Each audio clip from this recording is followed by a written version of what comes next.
વડોદરાથી એક મહત્વના સમાચાર. સ્કૂલ વાનમાં બાળકો અસુરક્ષિત હોવાનો પુરાવો.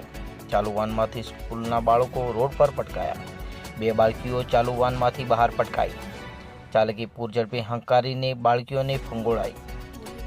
વાન ચાલકે દરવાજો બંધ ન કરતો ઘટના સર્જાઈ. વાયરલ વિડીયો વડોદરા શહેર હોવાનું અનુમાન. સોસાયટીમાંથી પસાર થતી વાનમાંથી બાળકીઓ પટકાઈ. જો આ ઘટના રોડ પર બની હોત તો મોટો અકસ્માત થાત. Bureau report, Vadodara.